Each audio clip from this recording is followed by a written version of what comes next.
Hey guys, it is Wingy here, and welcome to another Doctor Who review. This time we are going to be looking at the end of the Matt Smith era with the Doctor Trilogy, and before anybody fucking says it, I am well aware of Night of the Doctor. However, I'll probably do it in a separate video at some point when I'm talking about more McGann stuff, but for now we are just going to be talking about Name of the Doctor, Day of the Doctor, Time of the Doctor Trilogy. Night is very good though. So the reason why I wanted to leave this for last was because I thought Name of the Doctor does kind of directly tie into Day of the Doctor. Kind of, not really, it is its own thing. Day of the Doctor is the 50th, then Time of the Doctor is Matt Smith's last one. So I thought, fuck it, instead of talking about it in Series 7, I'll give them their own video. So let's start off with Name of the Doctor, which of course is the last episode of the 7B run of, well, Series 7. I just said it. Name of the Doctor, I think, is a very average episode overall, I've got to admit. The only thing that I think that really saves this is the swan song of River Song. That was a bit of a mouthful. As well as the reveal at the very end of the War Doctor. Now, the thing is, when I first saw this episode, I thought it was amazing. I was like, oh my fucking god, I can't believe it. We've got another Doctor and he's played by John Hurt. That's fucking amazing. However, at the same time, the rest of the episode is a bit lackluster. Like, the Great Intelligence, I think, is a very underrated Doctor Who villain. I really love the Web of Fear. I really love the Web of Fear, and that's what I wanted to see in the modern era.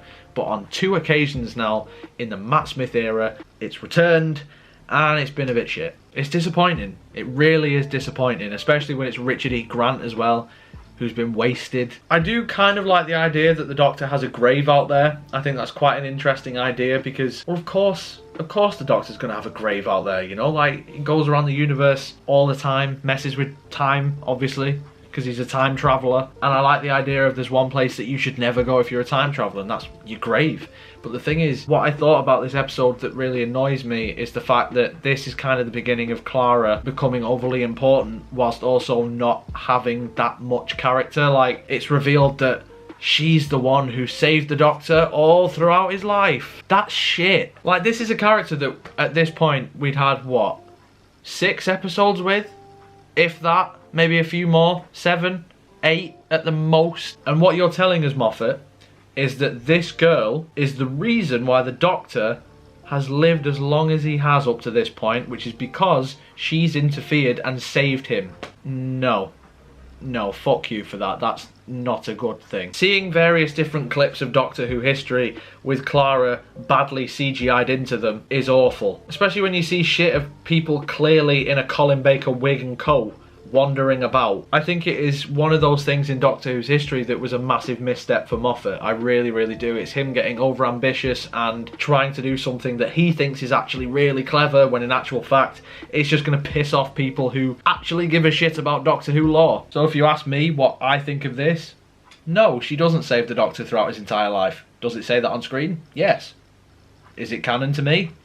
No. RIP Doctor Who, 1963 to 2013. In all seriousness, I don't mind the idea of her jumping into the Doctor's time stream because she thinks it will save him.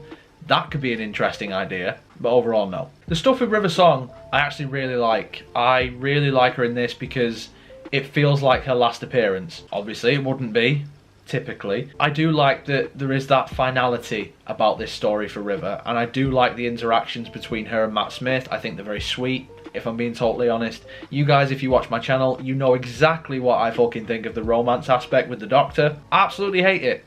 In this episode though, it's done well enough that I can let it slide. Then of course you get the reveal of the War Doctor. Now that was a moment that blew my fucking mind. Because at the time, everyone was like, well, he's the 11th Doctor. He's got a couple more regenerations left, at most. Oh fuck, there's another one. Now the reason why the War Doctor, I feel, is less controversial than the Fugitive Doctor or the Ruth Doctor or whatever she's called, I will slightly get into this now. I'm not going to massively go into it, but just briefly. The reason why I think this works slightly better is because there was a natural gap there. There was a gap where it felt like, well, we don't really know too much about the Time War. We just naturally assumed that Paul McGann went straight into Eccleston, but when you think of the character of the Doctor, I do quite like the idea that there was an incarnation who was brought in to be someone other than the Doctor. Like this war-hardened Doctor who was the one who took the hit for every other version of the Doctor because everyone else was just like, yeah, you did some shit, so you can just fuck off. Whereas with the Ruth Doctor, I feel like she's just there to fill in a hole that isn't really there in the first place. Do you know what I mean? And some people might argue that that is also the War Doctor, and I get that, I understand that. I'm not massively in love with the War Doctor. I do feel like it was done for the sake of doing it, but I feel like it fits in more naturally as opposed to, let's tell a story before everything that we already knew. Whereas with this, it's like, well, Doctor Who had a massive gap naturally between 1989 and 2005, obviously bar the movie. What if there was a Doctor in that time that we didn't know about? Whereas with Ruth, again, it is just kind of like, oh yeah, I was here the entire time, by the way, you just didn't know it. Hi. But anyway, the point is, that reveal, fucking awesome, and then we go into Day of the Doctor, where we actually get to properly see him. Now, the thing is, Day of the Doctor, yes, it is a multi-Doctor special, but it essentially is the War Doctor's story. I love the 50th anniversary, I can't deny it. I think it's fantastic. I think it's one of the best episodes post-2005, purely for the fact that it is a bit fan-servicey. It isn't perfect, it isn't polished. There are a few inconsistencies there. There are a few things about it that do irritate me and do annoy me, but it kind of sums up Doctor Who for me. It's not perfect, but I love it. And I think the interactions between Matt Smith and David Tennant especially, I don't think that their, Doctor dynamic is as good as Troughton and Pertwee, but it is a very good double act. John Hurt in the mix as well, I think is fantastic. Ironically, because it was supposed to be Christopher Eccleston. But I just enjoy seeing all these Doctors on the screen together, and I feel like they really carry the story. I also like the fact that, yes, Billie Piper is in this, but Rose is nowhere to be seen. This is the moment. Who is using Rose's image, or the Bad Wolf Girl as its image, to talk to the Doctor to stop him from blowing up Gallifrey? I thought that was a really clever idea. I like the fact that the Zygons were brought back as well, and their design is fantastic, and the Zygon plot in this I enjoy a lot. It's just a shame that what we get in Series 9 is a massive fucking letdown. Obviously you had to have the Daleks in this, and you do see brief glimpses of the Time War, which, if I am being totally honest, I don't really like. All the different mentions that we have had about the Time War since it was first mentioned all the way back in Series 1, I think it's better if you leave it to your imagination. And the problem is, throughout this entire episode, it kind of contradicts everything that you'd already seen. Like, oh, the Doctor did some dark and horrible shit and it made him into this, like, oh, different person, and oh, it's so dramatic, and oh. And you see him and he's still funny. And yes, he has got a burden on him, but no more than Tennant had, or Eccleston had. He just seems like the Doctor still, which is not a slight on John Hurt or his performances. I think it's just a bit like, he's still technically the Doctor though, isn't he? Like, he's not gone that far where you think that isn't the Doctor anymore. People just say that he isn't, but well, he is. He clearly is. It doesn't really emphasise the fact that the Time Lords themselves were bastards.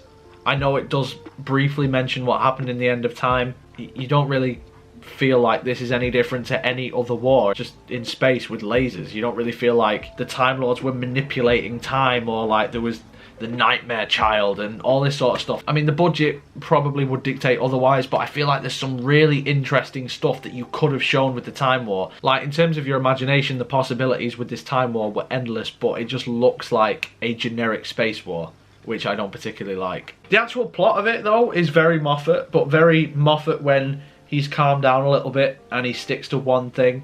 Probably because it's one episode and he had to. I do feel like all of this does just naturally flow pretty well, and I feel like it's paced incredibly well. It is very fan servicey, and I do like that. However, it doesn't feel like 50 years of Doctor Who. It feels like 7 or 8, because that's how long the new series had gone on for, which is a shame. But at least you do get cameos from all of the Doctors up to that point, including Peter Capaldi, who hadn't yet made his debut. I thought that was pretty fucking cool, not gonna lie. And then you obviously get the moment with the Curator with Matt Smith and Tom Baker, which I thought was one of the best scenes ever. It was bringing back my childhood hero on screen again. Even if he wasn't necessarily there with the big curls and the jelly babies and scarf, it was still my Doctor. If you just look at it as objectively as possible and look at it as fan servicey fun, then you'll enjoy it. And I absolutely do. And then, of course, we move on to the finale for the 11th Doctor, which is Time of the Doctor, which is probably, out of the 3 stories, probably the weakest. But I'd also argue that this has the best scene out of all of them as well. Everything up until the last 5 minutes is a total fucking mess. This thing is all over the place. There is too much going on. There are too many characters. There are too many plot threads. There are too many things that Moffat is clearly trying to resolve in the space of, what, an hour? It just isn't going to work. It isn't all going to fit in there. We're introduced to this brand new character. I can't even remember her name now, but she turns out to be a Dalek duplicate anyway. Why is she suddenly so important? Like, where did she come from? I do like that they kind of wrap up the silence thing, and that the silence aren't all bad. I thought that was quite a neat idea. Obviously, Moffat had to bring the Daleks back, but a wooden Cyberman? More clones of Strax, it would seem. This is just too bloated. I like the fact that the Doctor defends a planet for the entire episode and he naturally grows old. I thought that was really, really cool, actually. And if you're a Doctor and you're going to go out that way, that seems like a very noble way to go out. Like, you are on your last regeneration, or so Matt Smith believes, so the audience believed until Chibnall came along, and you are literally just wasting that last life protecting this planet because it holds this, whatever it is, I can't even remember now, but I thought that's a really noble exit for the 11th Doctor, and it is exactly what he would do. I think Matt Smith is the best thing in this entire episode, throughout this entire episode. This is Matt Smith's strongest performance as the Doctor. He is fantastic in this, especially when he's old as well, bless him. He plays that really, really well. Very, very sweet. I like the fact that Matt Smith had clearly shaved his head for another role, and they incorporated that into this story, that the Doctor just shaved his head and he's clearly wearing a wig. I love the fact that they addressed that. That's so funny. But yeah, the majority of this episode is bloated, nonsensical, is a mess. It's enjoyable, don't get me wrong. Like, it's not unwatchable or anything, but it basically just sums up Moffat's train of thought, like, oh, let's do this, and oh wait, but what if they were doing this, and then what if you throw these people in, and then, oh well, you've got to have this, and the Doctor would act like this, and blah blah, and it's just like, fucking slow down a minute, just take some of that shit out, and remember, you've only got an hour's screen time. How the fuck are you going to make this work with all this shit in it? Like, I get the impression that this should have been over the course of a series, which, from what I believe, if Matt had stayed on, they would have explored this over the course of that series. Obviously, it wasn't to be. But if that's the case, don't just try and chuck it all in now. Like, just do a little bit of it. Not all of it. Not all of it at once. But yes, the best scene in this entire story is the regeneration. It's beautifully acted. It's beautifully written. There is a nice little cameo from Karen Gillan. It's sweet, it's funny, it's heartbreaking, it's heartwarming. It's everything that you would want from a Doctor's regeneration. It is a little bit self-indulgent. It does feel like it's Matt talking, not the Doctor. But I love it. And in terms of regeneration scenes, it's quite possibly my favourite. I'm not going to lie to you. I even like the fact that he abruptly changes into Capaldi because he already had the big sort of regeneration waves earlier on. It's a fantastic end to the 11th Doctor, and even though the story itself is a bit shit, those last 5 minutes properly saved this story for me. So overall, the end of the Matt Smith era, I'll give it a 7.5 out of 10 because I feel like there are some really weighty negatives here, but there's also some incredible positives as well. It's definitely a massively mixed bag. I love it. I think there's some really nice moments here if you are a Doctor Who fan. In the comments below though, guys, let me know what you think. Do you enjoy these episodes? Do you not? Whatever it is, let me know in the comments down below. If you enjoyed this video, make sure you leave a like on it. Subscribe for more, as Series 8, the Peter Capaldi years, will be the next in this series. Social media and Patreon links will be in the description as always, so if you would follow me on any of those things, I'd absolutely love you forever. But until next time, guys, you take care of yourselves. Goodbye.